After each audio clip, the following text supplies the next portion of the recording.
Olá, seja muito bem-vindo à nossa leitura. Que Deus possa te abençoar e que Ele possa verdadeiramente falar ao seu coração. Bora lá? A Ti, Senhor, rendemos graças, porque o Senhor é bom e nos ouve. Tem cuidado de nós.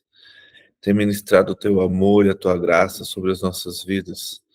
Obrigado pela Sua misericórdia que se renovou mais uma manhã sobre nós. Obrigado pelo Teu amor. Obrigado por essa graça derramada sobre nós. Nós te louvamos, te exaltamos, porque o Senhor é bom, o Senhor é santo e digno de louvor, digno de honra, digno de ser exaltado. Santo e maravilhoso é o Senhor. Venha, Pai, com o teu reino sobre as nossas vidas. Que a sua vontade seja soberana sobre o nosso viver. Que aprendamos, Pai, a ouvir a tua voz e fazer a tua vontade para a honra e glória do teu santo nome. Para que o Senhor seja louvado, para que o Senhor seja glorificado hoje e sempre, Pai. Nós te louvamos e te exaltamos, Senhor. Obrigado pelo teu cuidado, obrigado pelo teu amor, pelas coisas que tem feito para nós, Pai. Obrigado porque mesmo em meio a lutas, em meio a dificuldades, sabemos que a tua presença e que o Senhor é maravilhoso. E obrigado porque tem nos ensinado, Senhor, a viver e a depender do teu Espírito, a depender do Senhor. Espírito Santo, venha nesta manhã ministrar aos nossos corações, que a tua palavra possa penetrar em nossa mente, penetrar em nossa alma, para que a gente possa viver o que vamos ler. Que não seja apenas uma leitura, sim, uma compreensão de tudo que o Senhor tem preparado para nós, para a honra e para a glória do teu santo nome, para que o Senhor seja exaltado, para que o Senhor seja glorificado. Ministre, Espírito Santo, aos nossos corações. Seja com a vida de cada um aqui presente, o Senhor conhece cada um aqui, cada detalhe, tudo que nós desejamos e precisamos. Que a sua vontade seja soberana sobre essas vidas e que eles possam viver segundo a tua vontade e segundo o teu querer, para que o Senhor seja glorificado, para que o Senhor seja exaltado. Abençoe também aqueles que não puderam entrar, Senhor, que o Senhor esteja com eles e suas famílias. Tenha misericórdia de nós, Pai.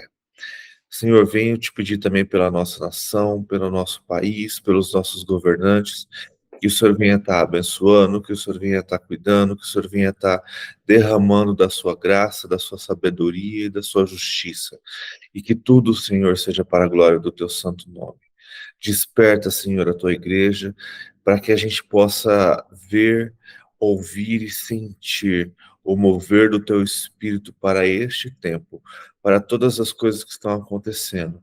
Que possamos estar de olhos abertos, Pai, para os sinais, para que a gente possa compreender a tua vontade, que a gente pare, Senhor, de orar as nossas vontades e começamos a orar a tua vontade, fazer a tua vontade e viver segundo a tua vontade para a honra e glória do teu nome, desejando sim a tua volta. Traga, Senhor, paz para Jerusalém, que o Senhor venha estar se mostrando para aquele povo, que o Senhor venha estar despertando também o seu povo, que eles venham estar tendo o coração quebrantado diante de ti, que eles venham reconhecer Jesus como o Messias, que eles possam reconhecê-lo como o Deus de Israel, e que tudo isso seja para a glória do teu nome, para que o Senhor seja louvado, para que o Senhor seja glorificado, hoje e sempre, em nome de Jesus. Amém. Bom dia, dona Leonilda. Bom dia. Tudo bom? Bom dia, dona Leonilda. Bom dia. Quanto tempo? Bom dia. Bom dia. Vamos lá, então, a gente está lendo Mateus. Hoje a gente está no capítulo 23. Mateus 23. Então a gente está vendo, né, Jesus, ele já chegou em Jerusalém, já fez a entrada triunfante dele, e todo esse processo aqui são em poucos dias, são os dias que vão antecedendo a sua morte, né? Então as coisas estão acontecendo aceleradamente. E aqui no capítulo 23 a gente vai ver algumas discussõezinhas, né? Se alguém puder ler o 23, porque eu quero ler o 24. Por favor. Quem ficar à vontade.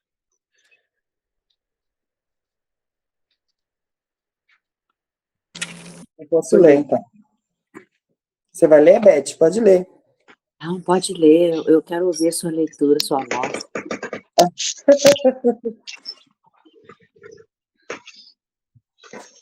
A parábola das 22, né? 23. 23, verdade.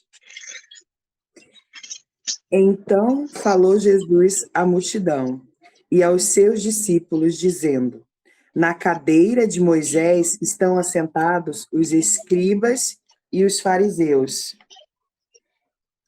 Todas as coisas, pois, que vos disserem que observeis, observai-as e fazei-as, mas não procedeis em conformidade com as suas obras, porque dizem e não fazem. Pois atam fardos pesados e difíceis de suportar, e os põem em ombro dos homens, e eles, porém, nem com o seu dedo querem movê-los.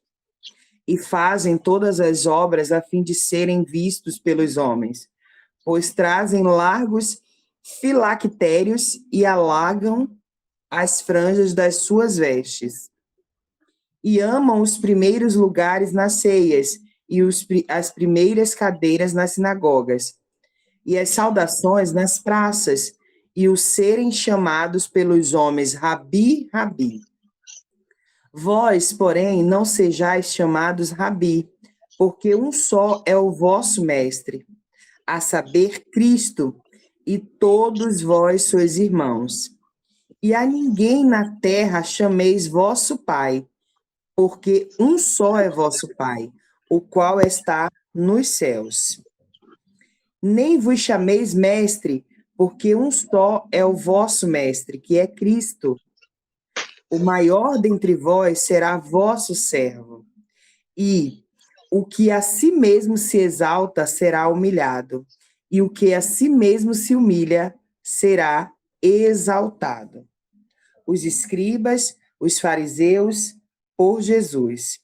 Mas ai de vós, escribas e fariseus, hipócritas, pois que fechais os homens o reino dos céus, e nem vós entrais, nem deixais entrar os que estão entrando. Ai de vós, escribas e fariseus, hipócrita, pois que devorais as casas das viúvas, sob pretexto de prolongar das orações. Por isso, sofrerei mais rigoroso juízo. Ai de vós, escribas e fariseus, hipócritas, pois que percorreis o mar e a terra para fazer um prosélito, e depois de o terdes feito, o fazeis filho do inferno, 2 vezes mais do que vós. Ai de vós, condutores cegos, pois que dizeis, qualquer que jurar pelo templo, isso nada é, mas o que jurar pelo ouro do templo, esse é devedor. Insensatos e cegos, pois qual é o maior, o ouro ou o templo? Que santifica o ouro? Quem é maior? Pois o maior é o ouro ou o templo, que santifica o ouro. E aquele que jurar pelo altar, isso nada é, mas aquele que jurar pela oferta que está sobre o altar, esse é devedor. Insensatos e cegos, pois qual é o maior, a oferta ou o altar que santifica a oferta? Portanto, o que jurar pelo altar, jura por ele, e por tudo que é sobre ele está. E o que jurar pelo templo, jura por ele, e porque aquele que nele habita. E o que jurar pelo céu, jura pelo trono de Deus, e porque aquele que está assentado nele. Ai de vós, escribas e fariseus hipócritas, pois que dizimais a hortelã e o endro e o cominho, e desprezais o maior importante da lei, o mais importante da lei, o juízo, a misericórdia e a fé. Deveis, porém, fazer estas coisas e não omitir aquelas? Condutores cegos, que coisa um mosquito engolis que coiais, né? Coiais um mosquito e engolis um camelo. Misericórdia. Ai de vós, escribas e fariseus hipócritas, pois que limpais o exterior do corpo e do prato, mas o interior está cheio de rapina e de intemperança. Fariseu cego, limpa primeiro o exterior do copo e do prato, para que também o exterior fique limpo. Ai de vós, escribas e fariseus hipócritas, pois que sois semelhantes aos sepulcros caiados, que por fora realmente parecem formosos, mas interiormente estão cheios de ossos de mortos e de toda a imundícia. Assim também vós exteriormente pareceis justos aos homens, mas interiormente estáis cheios de hipocrisia e de iniquidade. Ai de vós, escribas e fariseus hipócritas, pois que edificais o sepulcro dos profetas e adorais os monumentos dos justos, ardonais o monumento dos justos. E dizei, se existíssemos no templo de nossos pais, nunca nos associaríamos com eles para derramar o sangue dos profetas. Assim vós mesmos testificais que sois filhos dos que mataram os profetas. Enchei-vos, pois, a medida dos vossos pais. Serpente, raça de víboras, como escapareis da condenação do inferno? Portanto, eis que eu vos envio profetas, sábios e escribas. Uns deles matareis e crucificareis, e os outros deles açoitareis nas vossas sinagogas, e os perseguireis de cidade em cidade, para que sobre vós caia todo o sangue justo que foi derramado sobre a terra, desde o sangue de Abel, o justo, até o sangue de Zacarias, filho de Baraquias, que matastes entre o santuário do altar. Jerusalém, Jerusalém, que matas os profetas e apedrejas os que te são enviados. Quantas vezes quis eu ajuntar os teus filhos como a galinha ajunta os seus pintinhos? Neide, Oi. Você leu 36? Eu li. Eita. Em verdade vos digo que todas estas coisas hão de vir sobre esta geração. Jerusalém, Jerusalém, que matais os profetas e apredejais os que te são enviados. Quantas vezes quis eu ajuntar os teus filhos como a galinha ajunta os seus pintinhos, debaixo das asas, e tu não quisestes? Eis que a vossa casa vos é deixada deserta, porque eu vos digo que desde agora me não vereis mais, até que digas, bendito que vem em nome do Senhor. Tremendo esse versículo. Tremendo. Fala muito sobre hipocrisia, né? Uhum. Ele tá mostrando, cara, algo que a gente... É muito louco você começa a ler a Bíblia assim e começar a ver como as coisas daquela época estão acontecendo hoje. É. Como os fariseus, os sacerdotes, os escribas, todos ali, como eles eram hipócritas. Como eles pregavam uma coisa e viviam outra. E como a gente tem visto isso hoje, né? Nossa, incrível. Gente, como eu gosto desse versículo 37. Nossa. E aí quando a gente lembra lá de Mateus 6, né, quando Jesus manda orar, e aqui no versículo 6 também ele fala, né, ele fala ali dos hipócritas, né, que gostam de se aparecer. E aqui e aí ele continua dando ralo neles, né? Vocês gostam do primeiro lugar nos banquetes e das primeiras cadeiras nas sinagogas, das saudações nas praças e serem chamados de mestre. Então, tipo assim, para eles era um prazer, né, ter esse nome, aparecer ali, né? Eles até alongavam as franjas, a capa, tinha todo um processo para mostrar: olha, nós somos mais santos do que vocês.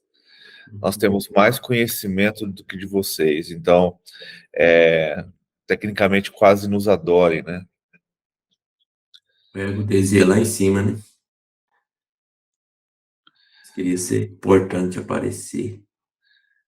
E esse versículo 8 é muito bom.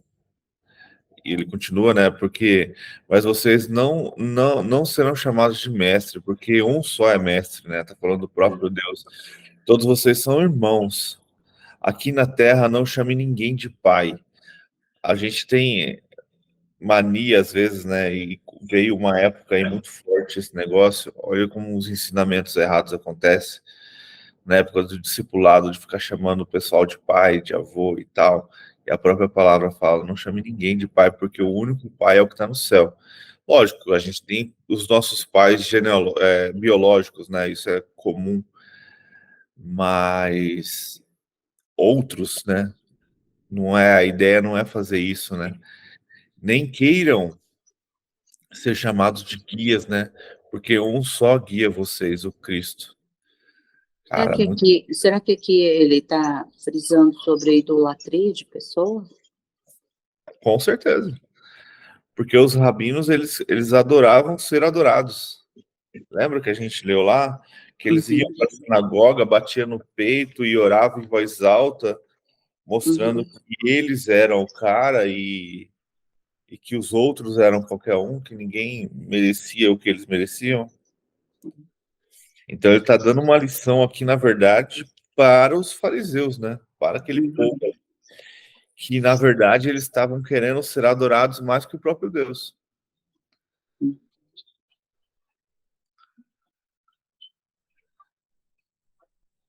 Ao 13.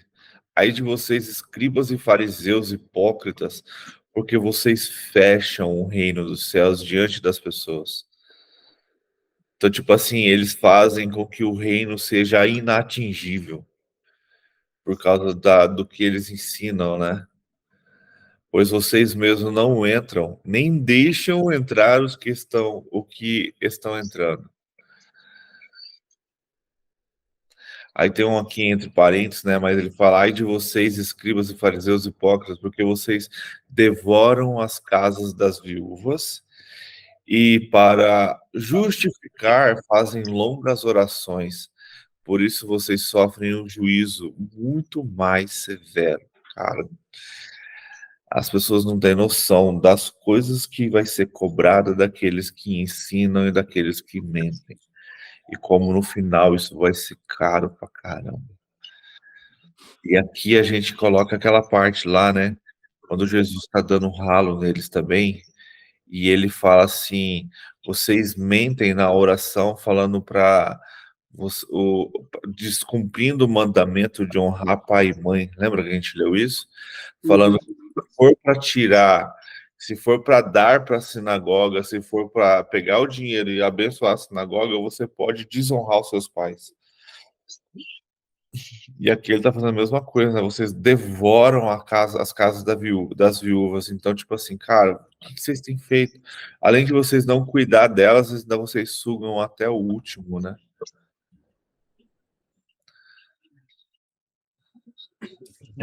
Queria entender é uma série de versículos aqui de juramento.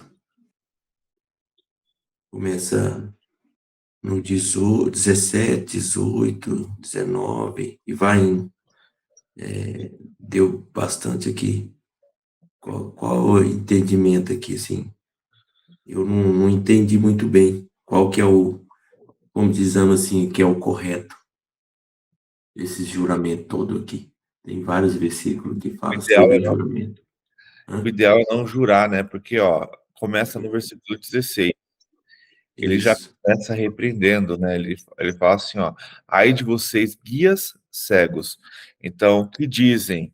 Se alguém jurar pelo santuário, isso não tem importância. Então, tipo assim, eles estão fazendo o ensinamento errado. Vocês são guias cegos.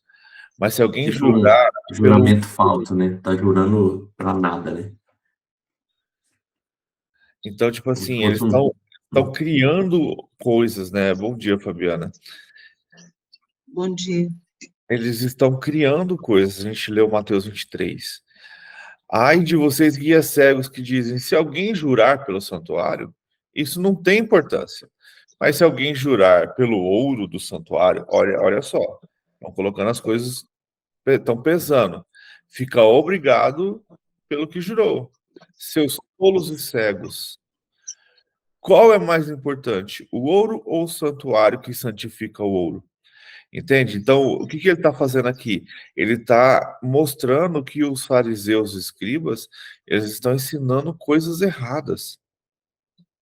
Aí ele continua, e se vocês dizem, se alguém jurar pelo altar, isso não tem importância, mas se alguém jurar pela oferta que está sobre o altar, fica obrigado a jurar. Cegos, qual é mais importante, a oferta ou o altar que santifica a oferta?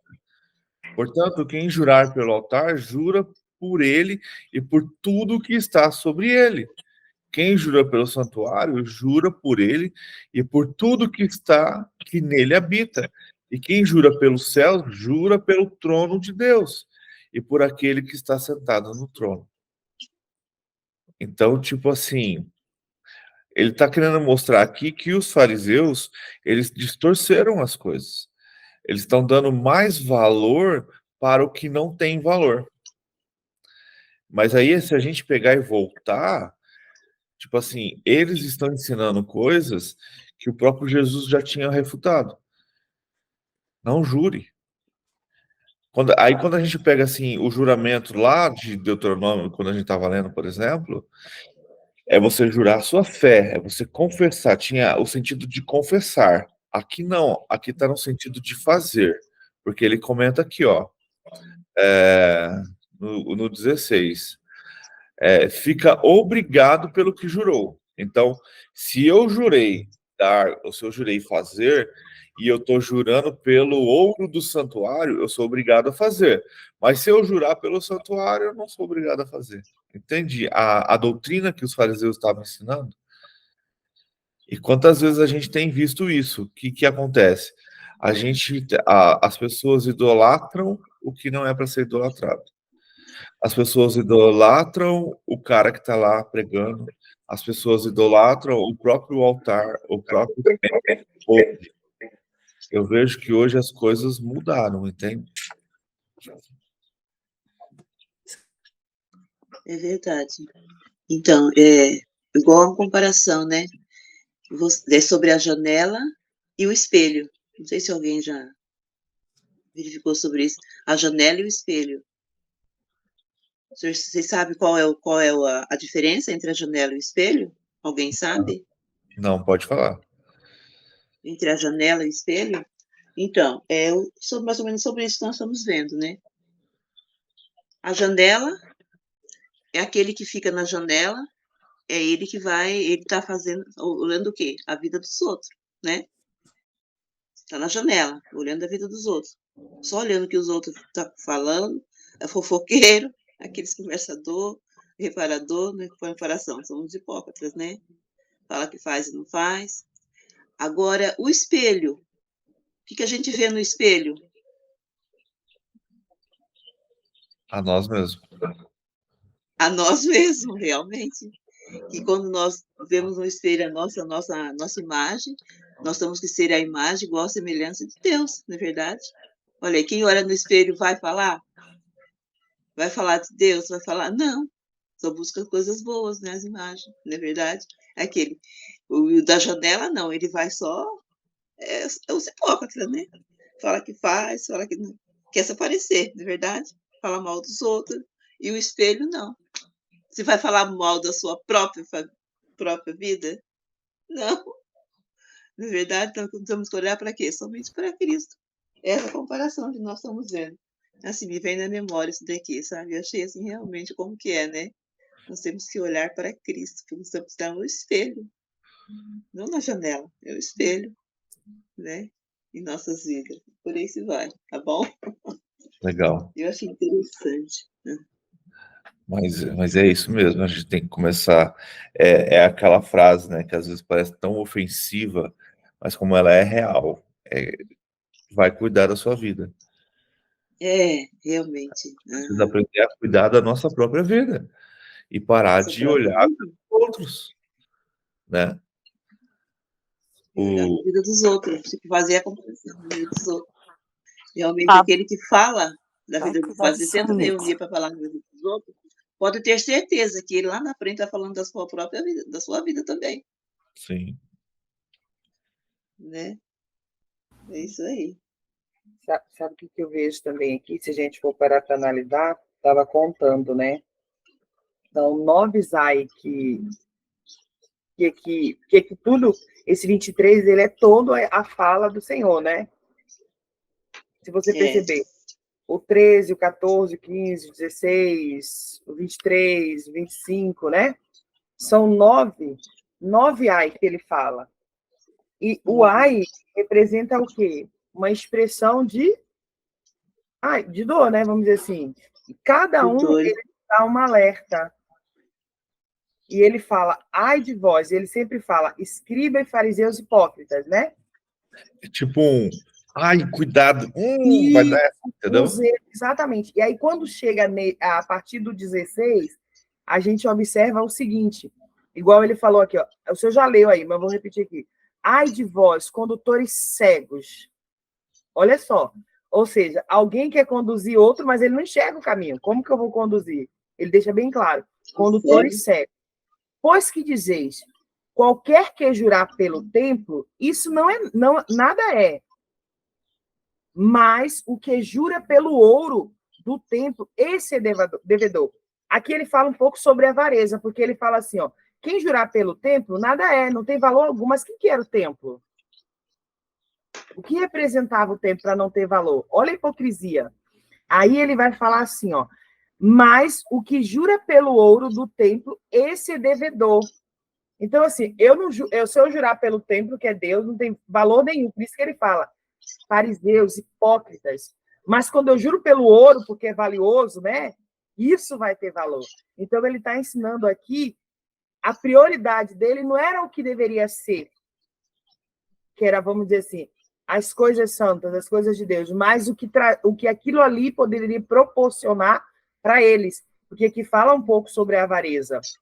E se a gente for ver cada um desses ele nos ensina uma coisa. Ele usa uma referência para nos ensinar o que realmente a gente deve fazer. Porque, ó, no 23 ele vai falar, ai de vós, escribas e fariseus hipócritas, pois que dizimais a hortelã e o endro, e o cominho, e desprezais o mais importante da lei, o juízo, a misericórdia e a fé.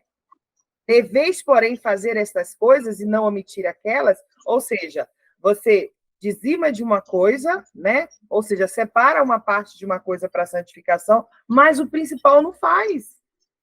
Quer ter misericórdia, quer exercer a fé, né? O juízo para mim mesmo. E aí ele vai falar de novo no 24. Condutores cegos. Que coisais um mosquito e engolis o camelo. Putz, isso aqui tem uma grande analogia, ou seja, eu consigo observar, né, o erro do outro, que é aquilo que a gente já falou aqui algumas vezes, é pequenininho, mas e o que eu estou engolindo? O que eu estou escondendo? Ele faz uma analogia, quem que vai conseguir engolir um camelo? Né? É maior o que você omite do que o que você revela do outro. É porque é a coa, né, de por a peneira ali, você tem um mosquitinho, você coa ele. Mas tá engolindo coisas gigantes que tá atrapalhando verdadeiramente, né? Você entendeu? Então, assim, e cada ai dele, ele nos ensina uma coisa. Aí eu até coloquei aqui, ó, no 30, de 31 e 32, que ele vai dizer assim, e dizer, se existíssemos no templo de nossos pais, nós nunca nos associaríamos com eles para derramar o sangue dos profetas. Assim vós mesmo testificais que sois filhos dos que mataram os profetas. Enchei-vos, pois, a medida dos vossos pais. Ou seja, ele reconhece que os pais deles fizeram errado, né? Que eles não fariam. Ó a hipocrisia. Porque as atitudes estavam fazendo do mesmo jeito. Só que vou mostrar minha santificação, eu jamais faria isso. Mas inconscientemente herdou a herança dos pais. O fazer errado, né? E dizer que não faria. Sim. E não, olha só essa palavra, serpentes, raça de víboras, como escapareis da condenação do inferno? E se você parar para pensar, é o mesmo. Vou falar a real, né? É o mesmo xingamento de João Batista. Lembra que Exatamente. João Batista Raça também de chamou víbora. ele de raça de víboras, né? E aqui Jesus tem a mesma pegada para você ver, porque o que acontece? Se eu não me engano, tá? Eu posso estar errado, mas a víbora, ela come a mãe de dentro para fora. Já pensou? Então, tipo assim, cara, é algo muito, para eles ali, era algo muito pesado, né? Tipo assim, você despreza tudo que você tem. Mas eu gosto muito daquele que você leu ali, Neide, qual que é mesmo? Do dízimo ali. É o 23, né?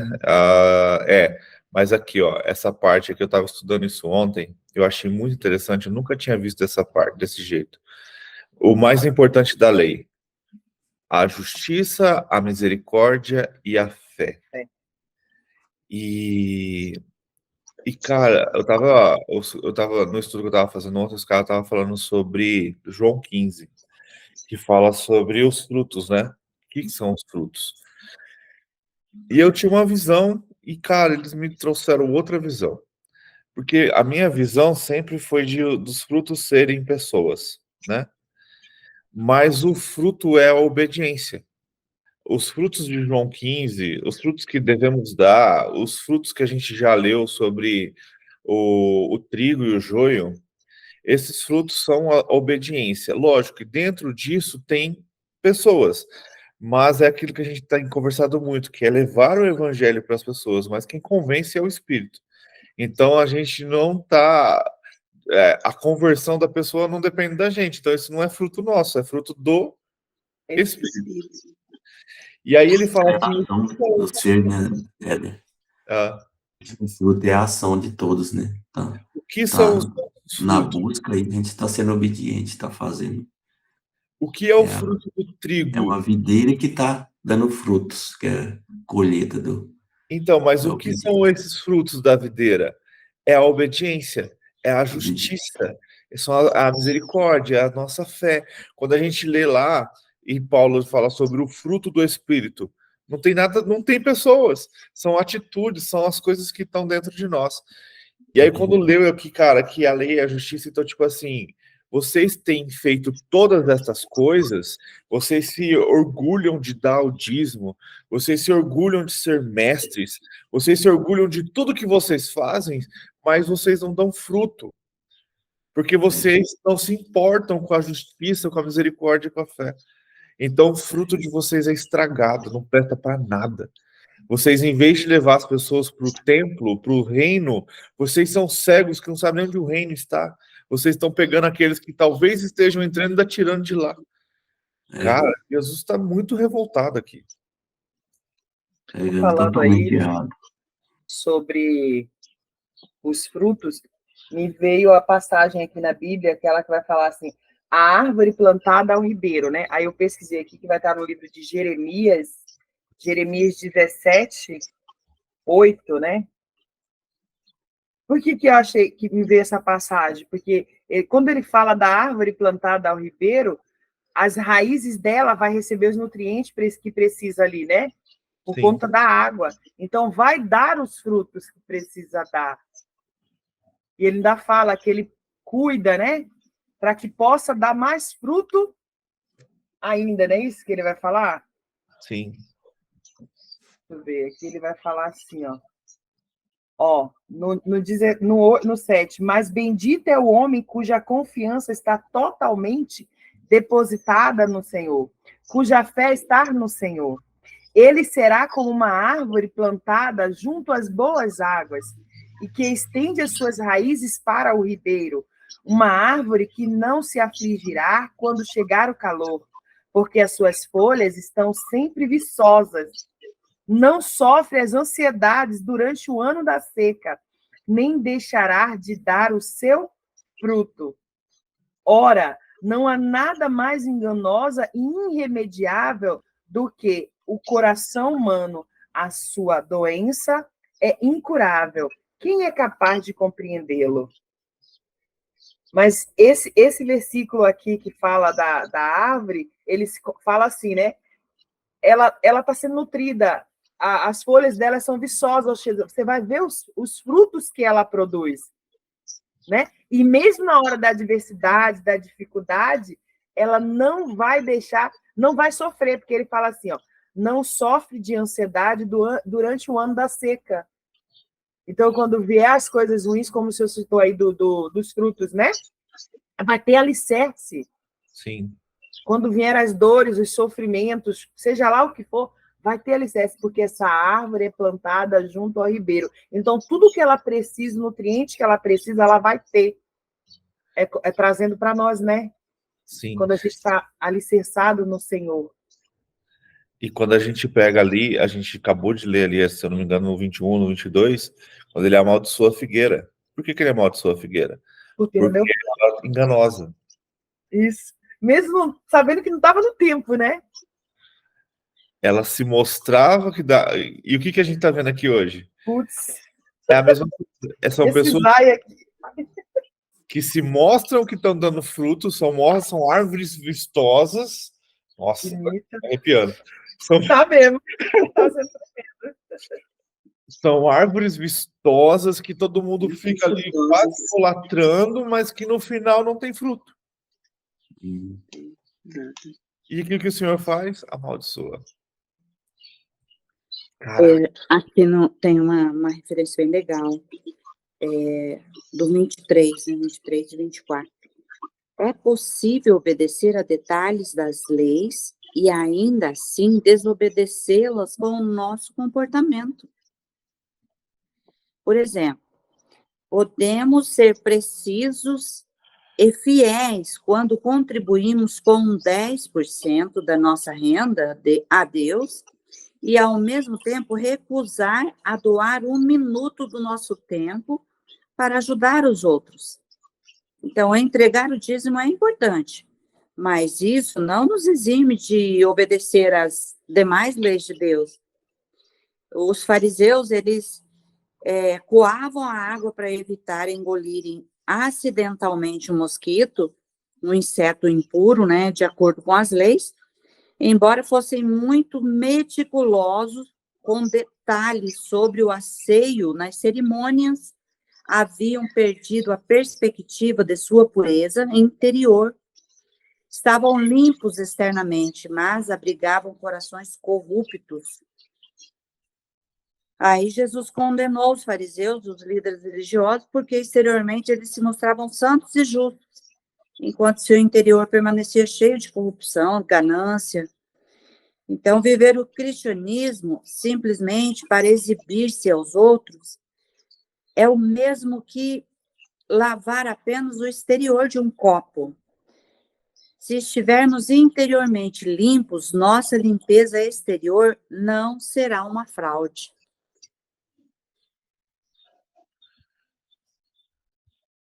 E você sabe que é interessante? Que quando ele fala ali do dízimo, da oferta da hortelã e tal, o foco não era nem esse. Porque o que acontece?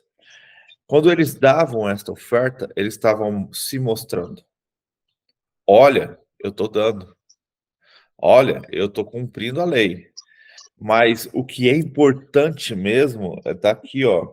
Porém, eles negligenciavam questões mais importantes. Então, sobre, tipo assim, ó, é o que a gente acabou de falar. Ó, eu tô me mostrando. Por quê? Olha, eu dar minha oferta, mostrar a hortelã, o Andrew e o Cominho, que tô me aparecendo. Olha, eu tô fazendo o que tá na lei, mas não, porque a justiça, a misericórdia e a fé você não tá fazendo. É aquele negócio. Vou te falar bem a verdade, não adianta nada você frequentar uma igreja e dar o dízimo e lhe dar a sua oferta e você ser um hipócrita, entendeu? E a sua fé é ser uma árvore frondosa e não ter frutos. Por quê? Porque você não vive da justiça e da misericórdia, você não tem fé. Você só está cumprindo a lei que foi lhe dado e às vezes não está nem se mostrando, porque nessa época ali era diferente, né? Mas você está fazendo algo que você acha que é bom, mas e o resto? Então, o que que eu vejo aqui? Uma árvore, vamos colocar dessa forma, né? Ela é um completo, ela é um contexto todo. E muitas vezes a gente pega só algumas coisinhas e acha que tá legal. Não, é tudo. A obediência começa em tudo. Então, ou você é completamente obediente ou você não é. Você, por exemplo, para quem tem filho, você não quer que seu filho seja meio obediente. Ah, filho, vai lá e lava aquele prato. Ele lava só metade do prato. Você está satisfeito com isso? Geralmente não. Eu acredito que Deus é a mesma coisa. Esse que o senhor acabou de ler aqui tem uma explicação que eu achei até interessante. Do 23, 24 vai falar assim, ó. Esse ai foi uma severa crítica à maneira de trabalhistas, como os fariseus tratavam a questão do pagamento do dízimo. Não havia nenhum problema em serem tão criteriosos em relação a isso, desde que tivessem o mesmo zelo com a parte principal da lei, o juízo, a misericórdia e a fé. O juízo representava Deus, a misericórdia simbolizava o próprio Jesus, e a fé configurava o Espírito Santo. Mas por estarem distantes do Senhor e da sua palavra, aqueles religiosos não compreendiam isso. Eu achei interessante. As três que são citadas, juízo, misericórdia e fé, um representava Deus, né? A misericórdia é o símbolo, né? O próprio Senhor Jesus, que, através do sacrifício dele, trouxe para nós a misericórdia que se renova todas as manhãs, e configurar, não é o mesmo que dizer, né? Tipo assim, eu vou configurar, que aí significa configurar o Espírito Santo, que seria simbolizava, né? O próprio Senhor Jesus, a fé que configurava o Espírito Santo. Eu achei interessante essa analogia aqui. Sim, muito bom. E aí fala que, continuando, né? O 25 fala o que a Beth falou, né? Que muitas vezes você lava o exterior do copo e o interior tá sujo, né? Ele continua. Que limpam o exterior do corpo e do prato, mas estes por dentro está cheio de roubo e de glutonaria. Caraca. Então, tipo, eles se faziam de bonitos, mas no final eles estavam roubando o templo, né?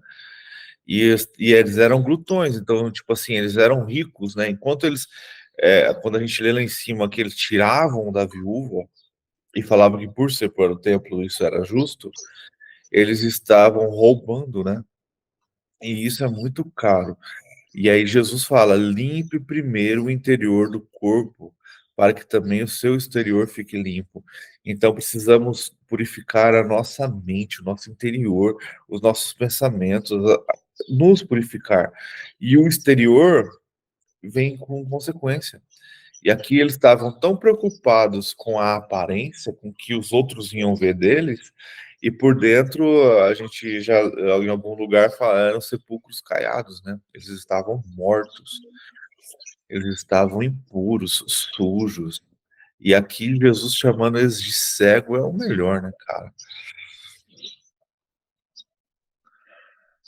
7 também, seu Éder, quando ele vai falar, né? No 36, em verdade vos digo que todas estas coisas hão de vir sobre esta geração. E quando ele fala sobre esta geração, ele leva o tempo que passou e o que está acontecendo hoje, porque esta geração, a gente está se referindo agora, né? Sim. Aí ele vai falar assim: Jerusalém, Jerusalém, que matas os profetas e apredejais os que te são enviados. Quantas vezes quis eu ajuntar os teus filhos como galinha junta os teus pitinhos debaixo das asas, e tu não quiseste. Que forte isso aqui, hein? Eu tentei cuidar de você, eu tentei trazer você para perto, vamos dizer assim, né? Enviei até os meus profetas, aquelas pessoas para cuidar. Aí, quando ele falou que eu enviei até os meus profetas, lembrei dos profetas, né? Tiveram as missões de pregar para aquele povo o arrependimento, porque viriam os dias maus que o Senhor enviaria por conta da desobediência, né? Muitos não foram ouvidos, e ele ainda faz essa comparação aqui. Quantas vezes, olha só, quis eu ajuntar os teus filhos? Quantas vezes eu quis cuidar de você? Quantas vezes eu quis, sabe, te proteger? Mas você não quis. Então, aqui a gente vê o livre-arbítrio. Eu quero ou não Deus na minha vida? Eu quero ou não obedecê-lo, né? Olha só. E ele ainda faz essa comparação, como uma galinha junta os seus pitinhos debaixo das suas asas. Quando ela coloca todos os filhotinhos ali, ela quer proteger, ela quer guardar. Olha o que Deus quer fazer com a gente. Mas ele deixa bem claro: e tu não quiseste, então você tem a sua escolha, você decide. Eu quero essa proteção, eu quero estar sobre as asas do Altíssimo, eu quero ser protegido por Deus, eu quero ser guardada por Deus. A escolha é minha. Quando eu dou ouvido, né? Quando ele fala aqui dos profetas, não, eu enviei, ele ainda fala assim, ó, os que te são enviados, ou seja, Deus envia aquelas pessoas, Deus envia para que a gente possa ouvir, mas a gente que escolhe. Muito top isso aqui, hein? Jerusalém era a cidade do povo escolhido de Deus, né? Olha só. O lar de Davi, o maior rei de Israel, a sede do templo e morada terrena de Deus. E ele ainda fala duas vezes: Jerusalém, Jerusalém. Essa cidade deveria ser o centro de adoração ao verdadeiro Deus e o símbolo de justiça para todos os povos, mas Jerusalém estava cega em relação a Deus e insensível às necessidades humanas. Então, aqui nós vemos a profundidade dos sentimentos de Jesus por todos os perdidos e por sua amada cidade, que em breve seria destruída. Eu amo esse versículo.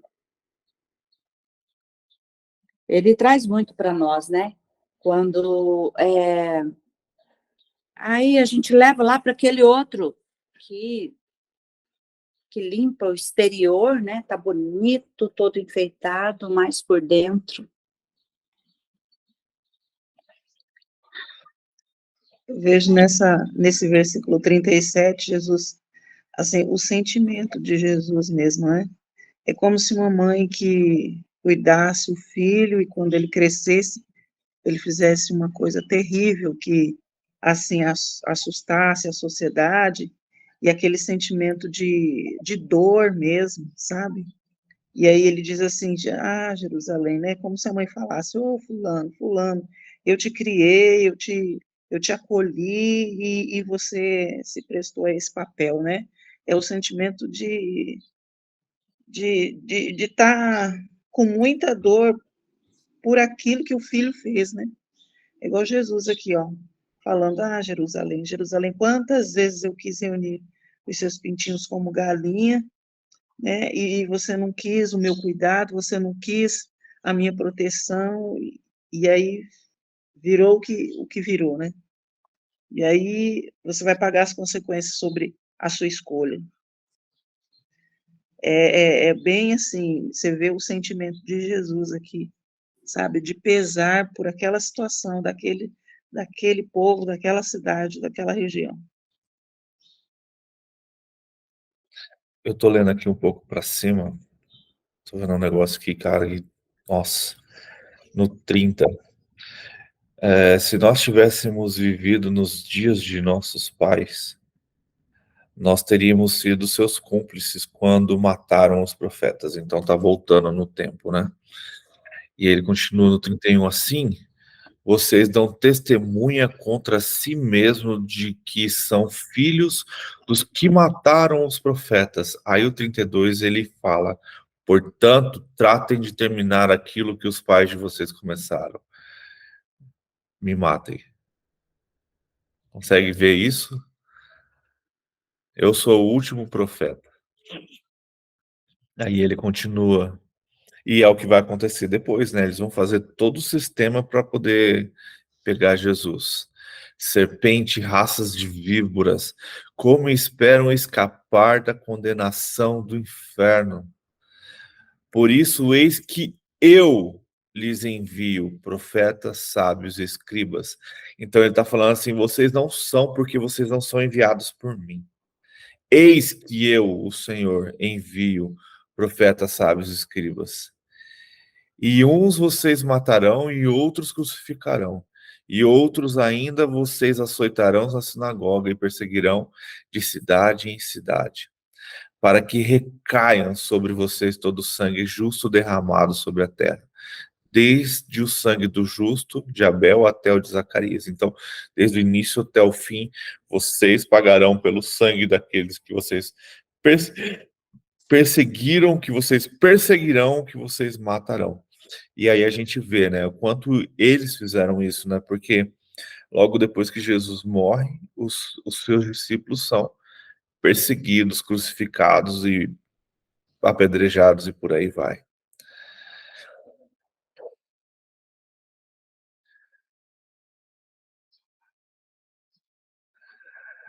E aí ela... É muito louco esse mesmo, né, que vocês estão falando sobre Jerusalém. Porque a gente volta desde o início, né? Jesus, ele sempre usou a analogia de tudo, né? Do Antigo Testamento, em Mateus deixa sempre isso bem claro. Quantas vezes o Senhor mandou os profetas para salvar a cidade santa, né? Para salvar aquelas pessoas. E aqui ele manda Jesus de novo para salvar, assim como ele mandou João Batista, que pregava o quê? O fruto do arrependimento. Arrependam-se porque o reino está próximo. E eles simplesmente recusaram, simplesmente esqueceram. Então, não houve arrependimento, não houve transformação, não houve conversão. Para eles, o que eles estavam fazendo está certo. E quantas vezes nós, por cegueira, ou por não conhecer a palavra, ou por não querer conhecer a palavra, somos cegos.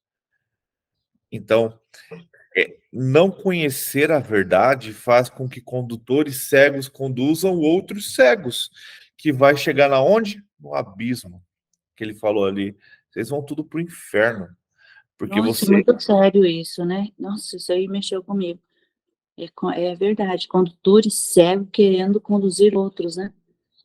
outros... Gente, não estuda, não lê a Bíblia, não aprende, né? E sabe qual que eu gosto da analogia? Bem interessante, que às vezes não é cego de nascença, de você não ser cego. É Sim. sim, você tá com...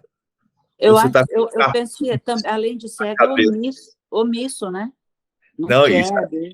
e esse cego não é cego natural, que é o cego que está com capuz na cabeça. Ele é cego porque ele quer ser cego. Sim. É mais ou menos como se fosse um hipócrita, vamos dizer assim. Sim. Eu tô aqui com a aparência de que estou vivendo, mas sem viver, mas eu quero conduzir para que outros vivam. Uhum. Né? Peraí, Neide, peraí. Eu fiquei confusa. Fale de uma outra forma. É como se fosse assim, ó. Eu mesmo tenho a aparência de que faço, mas no interior eu sei que eu não faço. Mas eu quero conduzir outros a fazerem. É o famoso ditado, faça o que eu digo, mas não faça o que eu faço. É a hipocrisia mesmo, né? Tipo assim, eu mesmo não enxergo, vivo no caminho, não pratico ele, né? Mas eu quero que outros pratiquem, eu estou ensinando outros a praticarem. É um cego querendo conduzir outro cego. Então, é como se fosse uma hipocrisia mesmo, né? É igual o que você acabou de falar, isso aí. um versículo forte, assim, para mim, que, sabe, quando tem aquele versículo que bate e você fica refletindo mesmo, e aí você traz à memória algumas coisas, porque a gente aprende assim, associando as coisas, né? Fazendo ligações. E aí é no 27 que ele diz assim: ai de vocês, mestres da lei e fariseus hipócritas, vocês são como sepulcros caiados, né? Então, isso é uma denúncia muito forte que Jesus faz, quando chama eles de sepulcro caiado, né? Aquela forma bonita e por dentro é só podridão, né? E quantas vezes a gente vê pessoas assim que têm uma caminhada grande dentro da igreja, mas quando vai falar para você ali, para poucas pessoas conversando com você, é cada coisa que sai da boca dela, sabe? É maldizendo o outro, é desejando. Olha, eu prefiro não conversar. Eu conheço uma pessoa assim, não vou. Eu prefiro não conversar com ela, porque sabe quando eu converso, só conversar com ela me faz mal. E aí eu tento sempre desvencilhar daquele assunto, sabe?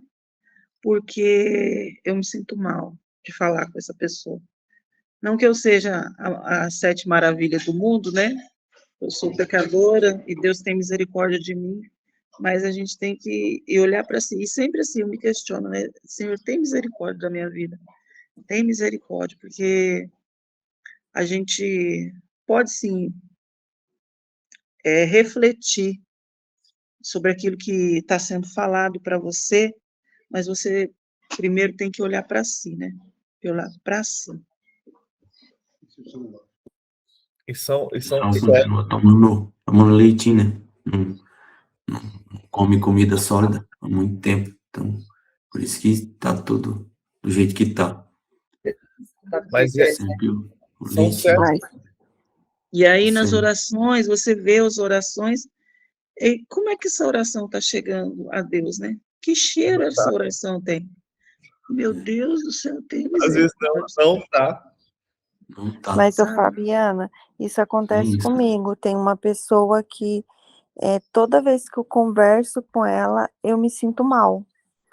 E aí eu tava me perguntando assim, falei, meu Deus, será que é alguma coisa errada comigo? Mas assim, toda vez que eu me encontro com ela, que ela vai até mim, porque na verdade eu fico correndo dela. Mas quando ela vai até mim, qualquer assunto que ela conversa comigo, depois que ela vai embora, eu fico me sentindo mal. Toda vez. E é difícil, sabe? Porque você é próxima do meu convívio, então eu fico assim, as conversas, eu sempre fico assim repreendendo, falo, Jesus tem misericórdia, Jesus tem misericórdia. E aí eu fico procurando desvencilhar. Fala isso, você viu fulano e fala, então, mas olha, é assim, assim, assim, o que você acha disso? Aí insiste, eu falo assim, olha, vamos orar por ele, ora por ele, né? Então, é bem difícil, sabe? Todas as vezes os encontros são assim bem difíceis, pelo menos para mim. Eu aprendi uma técnica sobre esses tipos de conversação de pessoas. Quando a pessoa abrir a boca, vem cá, isso aqui vai me edificar que ponto? O que isso aqui vai trazer de benefício para mim? Não, mas sabe, não, peraí. O que isso vai trazer de benefício para mim? O que isso vai me edificar? Nada. Então eu não quero ouvir. Simples assim. Não vou prestar meu ouvido a Satanás. Não vou ouvir. E eu corto mesmo, porque eu entendo o seguinte, que eu tenho que ouvir aquilo que, de alguma forma, vai me trazer algum benefício, alguma edificação. E mesmo que eu esteja ali contra a minha vontade ouvindo, eu estou participando da mesa dos escarnecedores, porque eu estou ouvindo. Então, eu sou curta e grossa. E assim, quem me conhece sabe, não quero nem saber, não vai me acrescentar nada, muda foco. E sobre isso que a gente está trazendo aqui, dessa questão do hipócrita que ele fala, essa comparação, eu acho que até você falou aí do sepulcro, né? A pessoa olha assim, nossa, dorme no óleo, no azeite. né? Tipo assim, remetendo uma coisa bonita, santa, mas por dentro. Aí vem novamente aquela questão assim, por que fulano que chegou agora na igreja, por que fulano, né, que acabou de se entregar para Cristo, a vida está florescendo, e o irmãozinho que está ali, que dizima, que oferta, que faz, não vai. Olha o sepulcro caiado.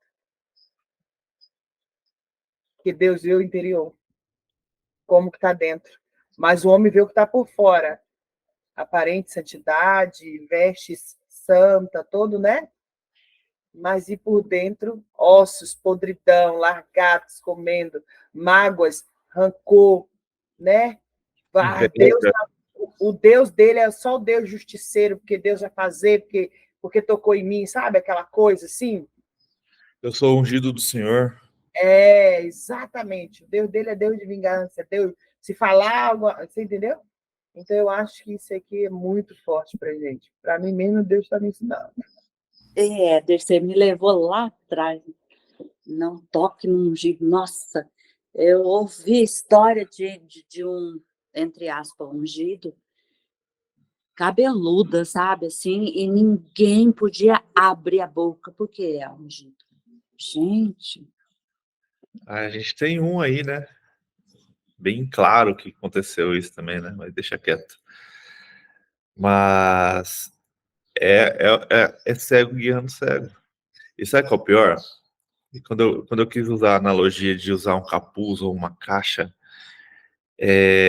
quando você tira o capuz ou tira a caixa e você começa a enxergar, você vai ser criticado por aqueles que não enxergam. Então, tipo assim, eu gosto muito, eu aprendi isso, e nem tem nada a ver com religião, mas eu aprendi isso com o Flávio Augusto. Mas, Éder, é que há uma inversão de entendimento sobre essa palavra ungido, né?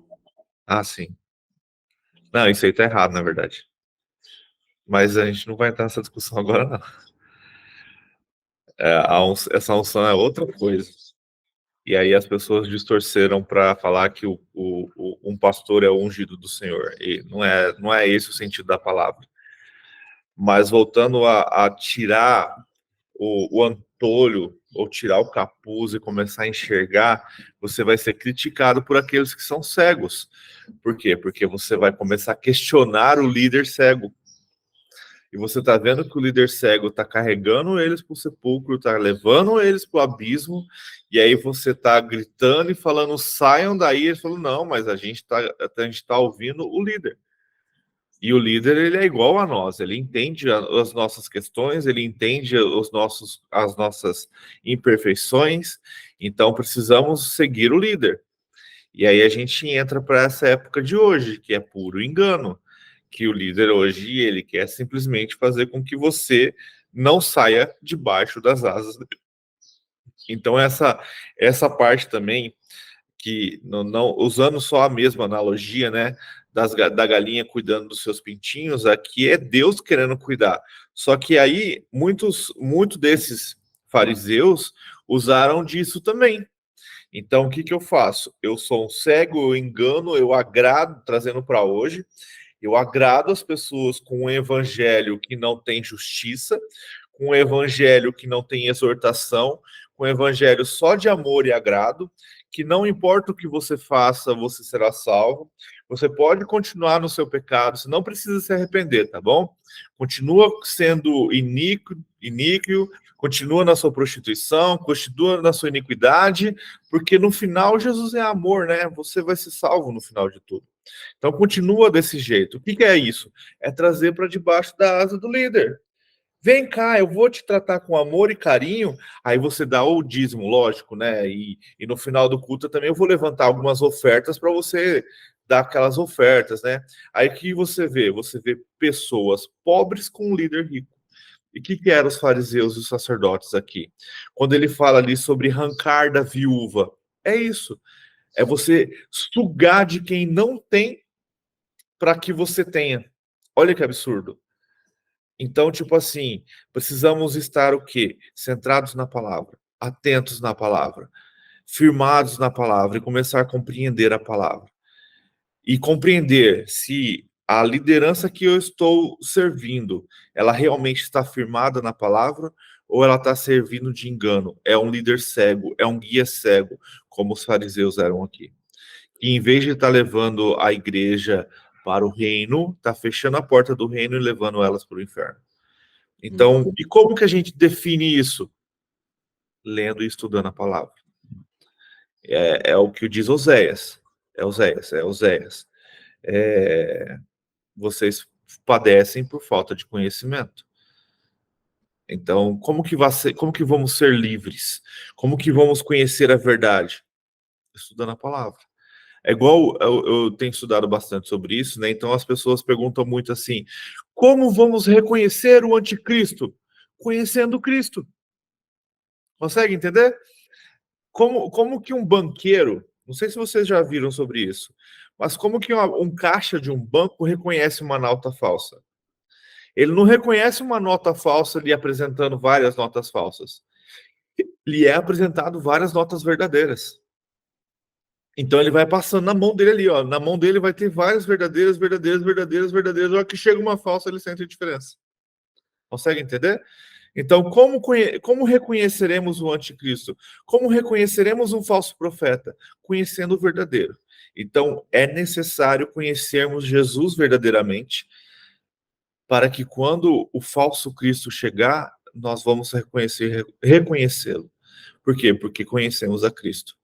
Agora, se você não conhece o verdadeiro, como você vai conhecer o falso? Entende? Se você não conhece aquele que é real, como você vai conhecer o falso? Se você não conhece a nota verdadeira, a hora que você pegar uma falsa, você não vai fazer diferença. E aí são os cegos sendo conduzidos por outros cegos, que vai levar para o inferno. Então, só que isso vai acontecer. É o que a gente tem visto, que a gente vai estudar amanhã. É a apostasia da igreja, é a apostasia das pessoas, é o esfriamento do amor. E isso vai fazer o quê? Conduzir, levar à cegueira, levar as pessoas a não ver a verdade. É triste falar isso, mas muitas pessoas falando, não, isso é mais um círculo. Isso sempre aconteceu. Não é o fim dos tempos. Jesus não vai voltar. Não caia nessa ilusão. Isso sempre aconteceu. Se você pegar a história, sempre houve esse ciclo de tribulações gigantes, e aí vem a calmaria. Aí vem tribulações gigantes, vem a calmaria. E isso faz o quê? Faz com que as pessoas não busquem as bem-aventuranças, não busquem ao Senhor, não leem a palavra e são doutrinadas sem saber por que são doutrinadas. Então, tipo, se você não conhece a verdade, não busca a verdade, como você vai saber se a doutrina que você está aprendendo é verdade ou é mentira? Como você vai saber se você está sendo guiado por um condutor cego ou por um condutor que está vendo o que está fazendo? Entende? Então, precisamos o quê? Buscar na palavra, estudar, se certificar. E uma coisa que eu tenho aprendido muito, e é bem interessante porque que acontece, quando você faz isso, vai te abrindo leques e você vai começando a compreender coisas. Não fique só com uma palavra. Isso é um erro, e eu tenho aprendido como isso é um erro. Ouça outras pessoas, ouça pessoas que você não conhece. Por exemplo, eu garanto aqui que a maioria não sabe nem quem foi Charles Spurgeon, ou quem foi W. Torre, ou quem foi o próprio Calvino, o próprio Armínio. Por quê? Porque a história da igreja, que é tão importante para nós, não é contada nas igrejas. Para você conhecer esses caras, você precisa estudar teologia e fazer um seminário. E está errado, porque esses caras fizeram a diferença. Tipo assim, a gente conhece muito Lutero, por exemplo, porque Lutero fez a transformação, né? Ele é o cara que iniciou, vamos colocar assim, o protestantismo. Só que ninguém conhece o lado ruim de Lutero, porque não é ensinado. Lutero, se dependesse de Lutero, todos os judeus estavam mortos. E aí? Quem vocês acham que se inspirou em Lutero? O próprio Hitler. Pegou uma cartinha de Lutero e usou aquilo lá. Porque Lutero tinha o mesmo pensamento, sabe de quem? De Pedro. Se você pegar o evangelho, não sei se vocês já procuraram, mas existe um evangelho de Pedro. Não é muito bom, tá? Mas tem alguns detalhes ali que mostram. E quando a gente pega Atos também, a gente começa a perceber o que em Pedro, antes de Paulo, que Pedro era revoltado com os sacerdotes. Se dependesse de Pedro, ele também mataria todos os judeus que mataram Jesus. Então, o que é isso? Isso faz com que a igreja, não hoje, porque eu acredito que Deus está fazendo uma transformação e as pessoas estão mudando esse pensamento, mas a igreja de séculos atrás, ela era totalmente antissemitista. Elas odiavam os judeus. Por quê? Porque os judeus mataram o meu Cristo. E não é assim. Não foi bem assim. Os que negaram a Jesus foi poucos. Os que mataram foi poucos. A gente não pode generalizar toda uma civilização por causa de alguns. Então, e no final, quando Paulo fala em Romanos, ele fala, cara, para com isso. Eu sou judeu. E eu aceitei a Cristo. E eu estou transformando a vida de vocês. Todos os discípulos, eles eram gentios? Eles eram judeus. Então, e aí eu quero chegar aqui no 39. Pois eu lhes afirmo, desde agora, não me verão mais, até que venham a dizer, bendito é o que vem em nome do Senhor. Como assim não verão mais? A gente está falando assim, pô, Jesus está mentindo, porque ele vai continuar indo lá. Ele vai continuar ali, ele não sumiu agora, ele não vai morrer nesse exato momento. Mas o que ele quer dizer é que vocês não me verão mais, eu não falarei mais. Vocês não entenderão enquanto o último judeu não me reconhecer como Messias. E isso só vai acontecer com a volta do Cristo. Por quê? Porque eles estão esperando o Messias que vai romper o céu, o rei que virá. Mas para muitos será tarde e para outros ainda dá tempo. Então, por isso que, se vocês percebem na minha oração, aprendam a orar por Jerusalém, aprenda a orar pelos judeus. Por quê? Porque a volta de Cristo depende deles. E se a gente não ansiar pela volta de Cristo, nosso evangelho é frajudo, está pela metade. Porque quando a gente pega os ensinamentos de Paulo, começa a entender as cartas de Paulo, as igrejas, porque a gente não sabe o que Paulo ensinou para as igrejas, porque não está escrito. Mas quando a gente pega as cartas, é Paulo ensinando de novo, falou, lembra que eu ensinei vocês? Vamos lá. E cada carta ele está mostrando uma coisa. Mas se você prestar atenção em todas as cartas, o que ele sempre ensinou? Jesus vai voltar. Jesus voltará e virá como um rei, e virá com justiça, ele é o vingador, ele virá com fogo nos olhos. Então não temam, porque você que é escolhido e é salvo, essa vingança não é sobre você, mas é sobre aqueles que o negaram.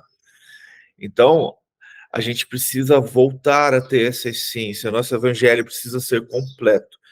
Parar do evangelho pela metade. O evangelho é pecamos, caímos, Deus tenta nos restituir o tempo todo, tenta nos fazer reis e sacerdotes e não queremos.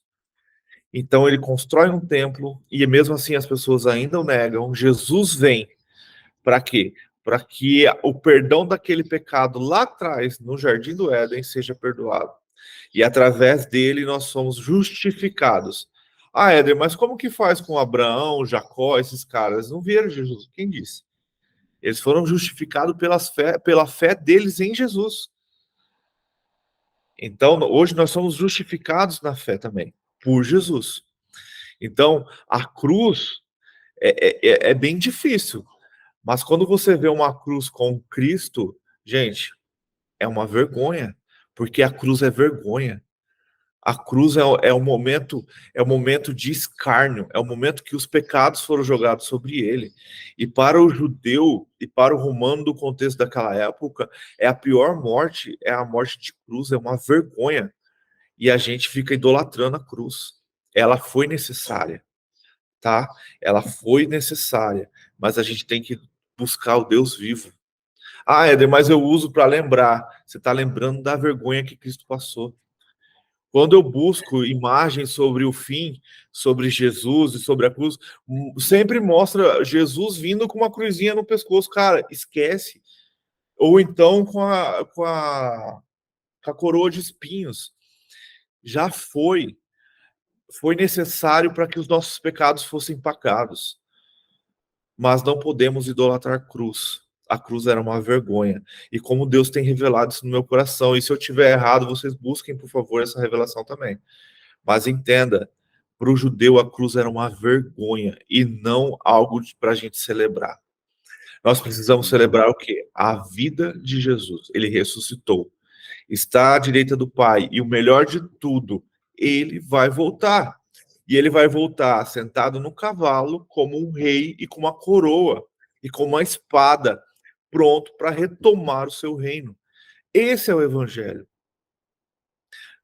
Precisamos parar de pensar no evangelho pela metade e começar a viver um evangelho real, porque ele só vai voltar quando todos disserem: bendito é o que vem em nome do Senhor. Então, busquemos ao Senhor verdadeiramente do nosso coração e buscamos a palavra e começamos a entender. E é aquele negócio, não só ler, começa a ligar os pontos. A gente vai entrar amanhã no Mateus 24. O Mateus 23, 24, 25, cara, é quase uma coisa só. Quando fizeram a Bíblia, vocês, acredito que a maioria sabe, ela foi separada em capítulos e em versículos para haver uma compreensão e uma busca fácil. Mas quando Mateus, acham que foi Mateus que escreveu, tá? Ainda tem essa, talvez não tenha sido Mateus que escreveu o Evangelho de Mateus. Não existe prova, porque ele não fala, eu, Mateus, estou escrevendo o Evangelho. Mas é detalhe. Mas vamos lá. Quando ele escreveu, ele não colocou o capítulo 24. Jesus, o capítulo 25. Não, ele escreveu. Então, a gente está vendo aqui agora as coisas começarem a acontecer e elas estão acontecendo muito rápido e ao mesmo tempo. Mateus 24 e 25 é uma coisa só. É Jesus mostrando aos discípulos. Aqui a gente vai ver agora, quando entra no 24, que eles estão saindo do templo. Então, essas coisas aqui aconteceram e Jesus vai sair do templo. E ele pega 3 discípulos e vai para o Monte das Oliveiras. E ali, para esses 3 discípulos, ele começa a ensinar o Mateus 24. E ali eles começam a ter aquela discussão sobre a volta do Messias, que é o que a gente vai ler amanhã. Então, precisamos o quê? Entender, do fundo do coração, Jesus vai voltar. É amanhã? É depois de amanhã? Daqui 10 anos? Cara, Jesus vai voltar. E como você vai estar? Porque, na minha visão, vamos supor, sei lá, a gente não pode pôr data que isso é muito errado, mas se ele voltar daqui 10 anos, então eu tenho 10 anos, Éder, pô, vou curtir minha vida por 9, no último ano me arrependo. Cara, e aí? E se você for atropelado daqui a pouco? Ou se você tiver um infarto amanhã? Ou agora? Jesus voltou. Como que você vai encontrá-lo? Porque ele fala que no dia do Senhor, né, no dia que ele voltar, os mortos ressuscitarão primeiro e o encontrarão no céu. Então, todos aqueles que o servem vão ressuscitar, pegar o corpinho que a gente tem aqui agora, subir aos céus, receber o corpo glorificado e reinar com ele. Então, neste momento, ele vai te encontrar como? Você vai ser um dos que vai ressuscitar? Ou se a gente estiver vivo na hora dele voltar, seremos arrebatados ao céu? Ou seremos aqueles que continuarão mortos e só vão voltar na segunda morte para o juízo? Acredito que vocês nenhum. Eu tenho a fé de que a gente está aprendendo a buscar o reino e isso não vai acontecer. Mas e os que estão próximos de nós? E aqueles que trabalham com a gente? E os nossos familiares? A gente tem sido diferença na vida deles? A gente tem orado para que a vontade de Deus seja cumprida na vida deles? A gente tem buscado entender qual é a vontade de Deus para as nossas vidas? Eu acho que eu já falei demais. 6h30. Muito bom. A gente volta amanhã para ler Mateus 24, que é muito bom e é muito difícil de ler. mas Deus é muito bom, sempre fala conosco. Dona Leonilda, a senhora pode ler para a gente finalizar? Ou ler, não, perdão, orar?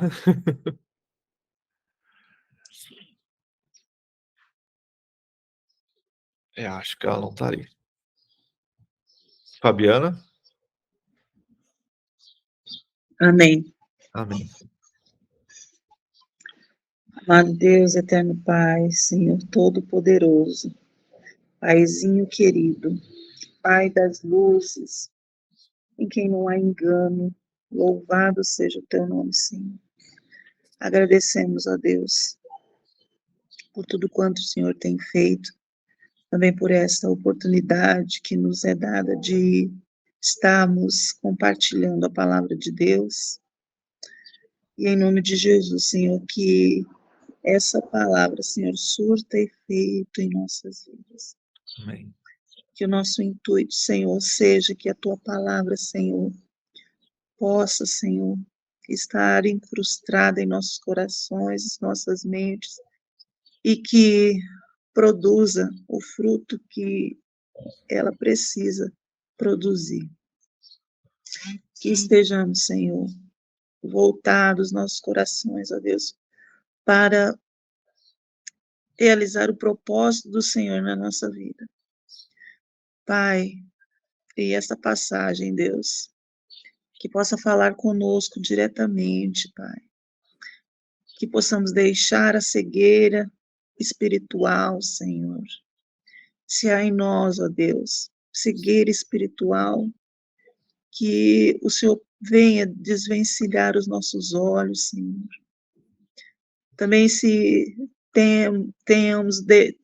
estamos deixando de atender, de abraçar o próximo, de ser mão para os outros, ó Pai. Que o Senhor venha nos confrontar, Deus. Que o Senhor venha falar diretamente conosco, Pai, porque o Senhor procura aqueles que te buscam verdadeiramente, Pai. Que sejamos obreiros aprovados, Senhor, que não tenhamos nada do que nos envergonharmos, Senhor, diante de Ti. Então, Pai, vai limpando, Senhor, todas as arestas, as frestas, os cômodos do nosso coração, da nossa mente, Deus, leva cativa a nossa mente em Cristo. Senhor, se de alguma forma a gente venha estar se negligenciando o outro, ó Deus, defraudando o outro, Pai, em nome de Jesus, Pai, nos incomoda. Espírito Santo de Deus, fala conosco diretamente. Que possamos olhar sempre para o espelho, Senhor. E que venhamos a nos despojar, ó Deus, do velho homem, Senhor. A cada dia, Senhor, nós queremos glorificar o Teu nome, Senhor, através das nossas vidas, das nossas ações. Senhor, fala diretamente conosco, Pai. Nos constrange, Deus, nos confronta. Senhor, tende misericórdia, Pai. Tende misericórdia, Senhor. Que haja em nós um coração puro, Senhor, limpo, verdadeiro. Que as nossas orações, Deus, estejam chegando com cheiro agradável ao Senhor. Que as nossas ações venham glorificar o Teu nome, Senhor. Nós precisamos do Senhor a cada dia, mais e mais, em nossas vidas. Esvazia-nos de nós. Espírito Santo, enche-nos, ó Deus, enche-nos com a Tua presença. E que possamos transbordar da Tua presença, Senhor. Em nome de Jesus. E que as nossas vidas e as nossas ações venham glorificar o Teu nome. Glorificar o Teu nome. Porque nós existimos aqui para o louvor do Teu nome, para a glória do Teu nome, para que o Seu nome seja conhecido e glorificado, Senhor. Usa-nos como instrumento nas Tuas mãos, Deus. E que as nossas mãos, Senhor, venham estar dispostas a abençoar que a nossa boca seja para abençoar, Senhor. Em nome de Jesus, Pai, fala conosco. Em nome de Jesus. Amém.